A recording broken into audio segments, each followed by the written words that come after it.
Ever pack the perfect carry-on only to get stopped at the gate? Get ready, because airport security and airline rules are about to get a lot tougher. The unwritten rules of flying are changing, and if you're traveling in 2026, you're in for a surprise.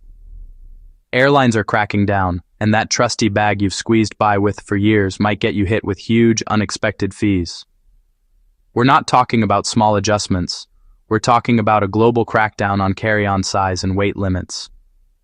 We're talking about new tech rules that could make your smart luggage obsolete.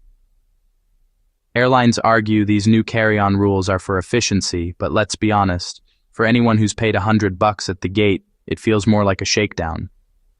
But you're in the right place. This video is your 2026 travel survival guide. I'm breaking down the 7 carry-on trends for 2026 that you absolutely have to know. I'll explain the rule, show you the trap, and give you the specific hack to beat it.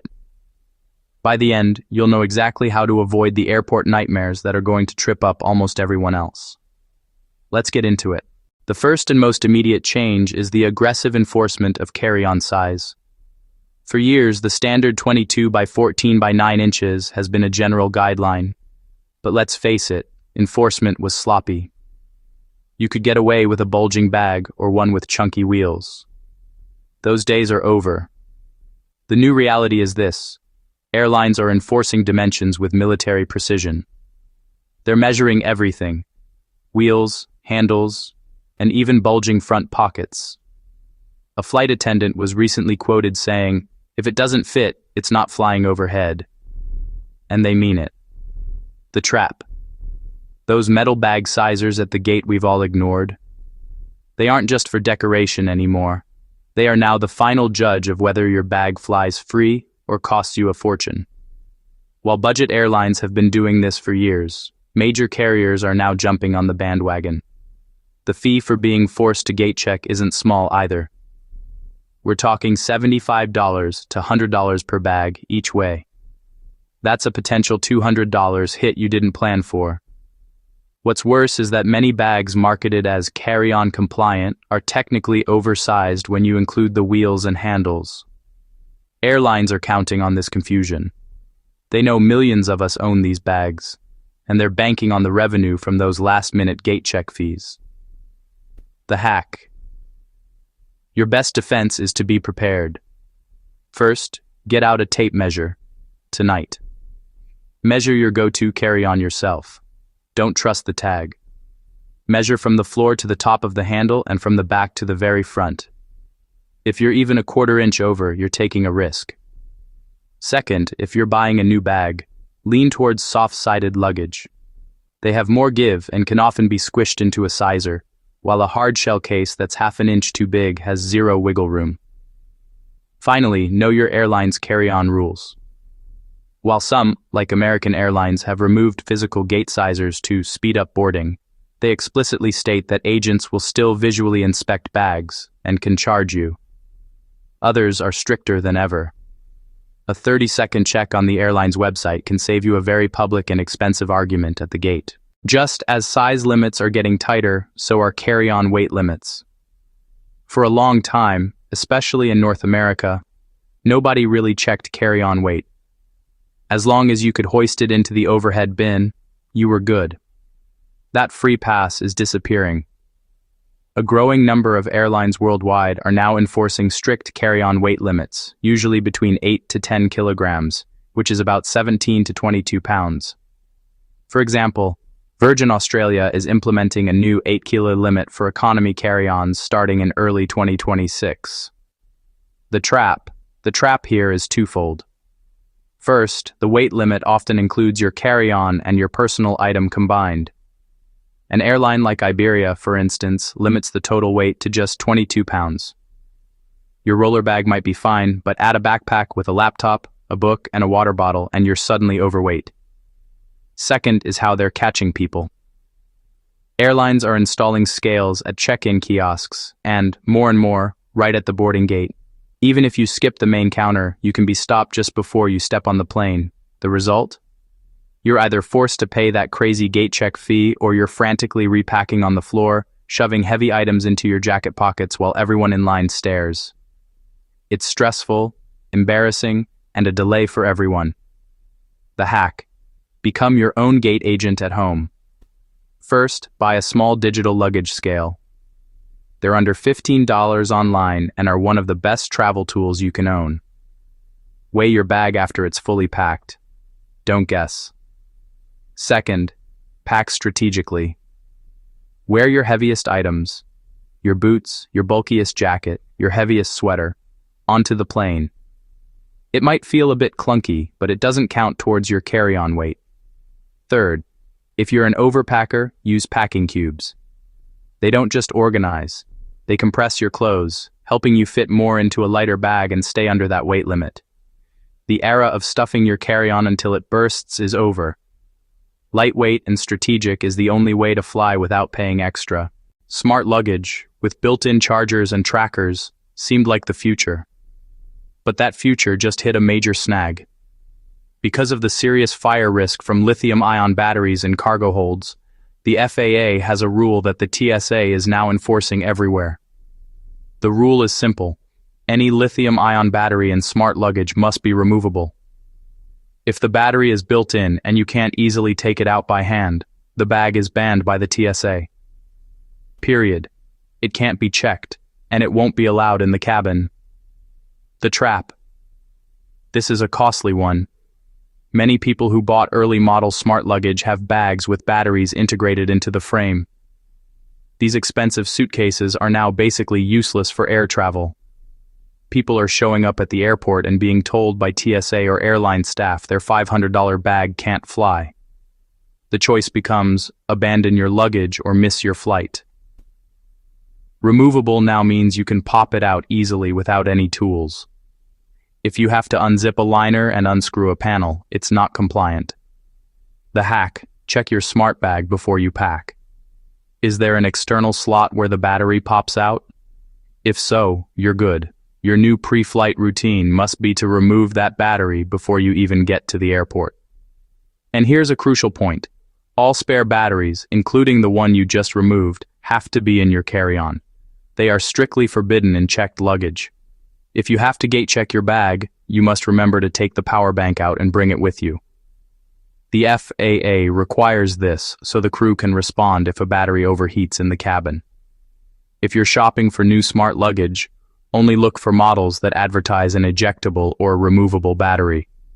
If it doesn't say that, it's a hard pass. Right alongside the smart luggage rule is the crackdown on all lithium batteries, especially the power banks we all carry. As mentioned, they must be in your carry-on. But there's another layer: the power limit. The FAA rule is that most consumer batteries must be under 100 watt-hours, watt-hours. Pretty much every power bank for a phone or laptop falls under this limit, so you're likely safe. With airline approval, you may be able to carry up to 2 larger batteries between 160 watt-hours. The trap, where travelers get caught, is with big, professional-grade power banks or batteries for some mobility devices. The rule for mobility device batteries over 300 watt-hours isn't new, but TSA enforcement is getting tighter. The bigger trap is the confusion over watt-hours. Most batteries are labeled with milliamp hours, milliamp hours, not watt-hours. A gate agent or TSA officer asking for the watt-hour rating can leave you scrambling to prove your device is okay. The hack: know your numbers. The formula is simple: milliamp hours, 1000, X voltage, watt-hours. For example, a 20,000 mAh, milliamp hours power bank with a 5V output is 100 YH, right at the limit but compliant. Do the math on your devices now and maybe take a picture of the label. That way, if you're ever questioned, you have proof right on your phone. For extra safety, keep spare batteries in their original packaging or in separate plastic bags. This prevents them from touching metal objects, which can cause a short circuit. This isn't just a friendly tip, it's a critical FAA safety requirement that the TSA looks for. How you prove you are who you say you are at the airport is undergoing a massive change. The first part is the long-delayed Real ID Act. After being postponed multiple times, the final deadline is here. Starting May 7, 2025, every U.S. traveler 18 and older will need a real ID-compliant license or another TSA-approved ID like a passport for domestic flights. The trap is simple, thinking it won't apply to you. Millions of Americans still don't have a real ID. Many will wait until the last minute, flooding DMVs and creating huge backlogs. The real trap is showing up to the airport in 2026 with your old license and being turned away by the TSA at the security checkpoint. No flight, no vacation, and no refund. The hack. Don't wait. Check your license right now. A real ID-compliant card has a star on it, usually in the top corner. If you don't have one, look up what your local DMV requires to get one. If you can't get a real ID in time, your passport is your golden ticket. A valid U.S. passport is, and will continue to be, a TSA-accepted ID for all domestic air travel. If you don't have one or yours is expired, apply or renew it now. Think of it as your universal key to travel, letting you skip the whole real ID scramble. Handing your ID to a TSA agent is quickly becoming a thing of the past. Airports are rapidly rolling out biometric screening, and it's becoming much more common as we head into 2026. The U.S. is even speeding up the installation of biometric e-gates at major airports for the 2026 FIFA World Cup. This TSA-approved tech uses facial recognition to match your face with your ID photo and boarding pass. Companies like Clear are partnering with the TSA to create a touchless experience where you just look at a camera and walk through. The trap. The main worry for many is privacy.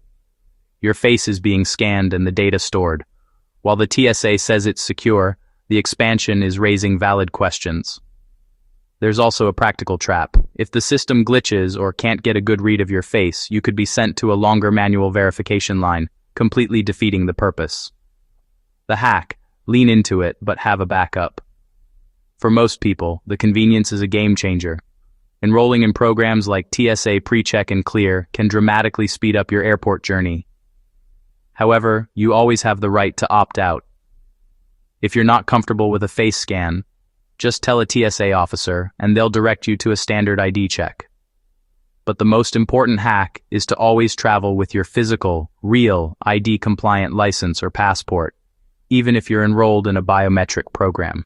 If the system is down, you'll need that physical ID.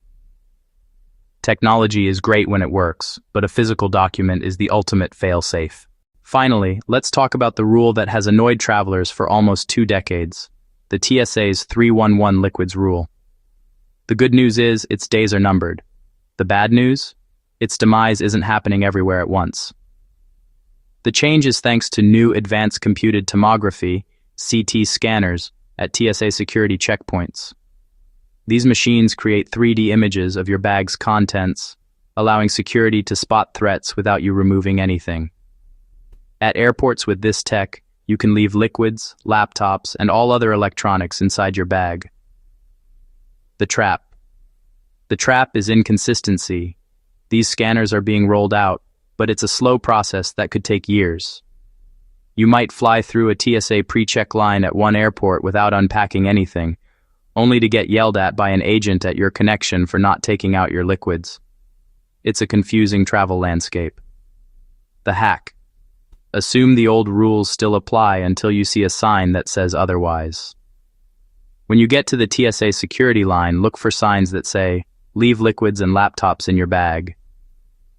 If you don't see one, or if the agent is giving the usual instructions, be ready to pull out your quart-sized bag and your laptop. The ultimate hack is to be ready for both scenarios. Pack your liquids in a clear, accessible bag at the top of your carry-on. If you're in an old-school lane, you can grab it in 2 seconds. If you're in a new CT lane, you can leave it and enjoy that sweet, sweet moment of convenience. This pack for the past, hope for the future strategy ensures you're never the person holding up the line. And there you have it. The 7 key shifts that will define air travel and airport security in 2026. From your bag size to the ID in your wallet, being prepared is everything. It might seem like a lot, but now you have the inside scoop and the hacks to navigate these carry-on changes like a pro while others are getting stuck with fees and frustration. So, I have to ask, what's the most ridiculous fee you've ever been charged at the gate? Or the strangest thing you've had confiscated by the TSA? Drop it in the comments below. I read every single one, and sharing our travel horror stories is how we all learn to travel smarter. The way we fly is changing, and it's changing fast. Airlines are getting stricter and technology is racing ahead. But by staying informed about these new carry-on regulations, you can avoid the traps and make your journey smoother and cheaper. The era of casual packing might be over, but the age of the smart, prepared traveler has just begun. If this guide helped you out, do me a favor and hit that like button and subscribe for more essential travel updates just like this. My goal is to make sure you always know the rules before you leave home. Travel smart, travel safe, and I'll see you in the next video.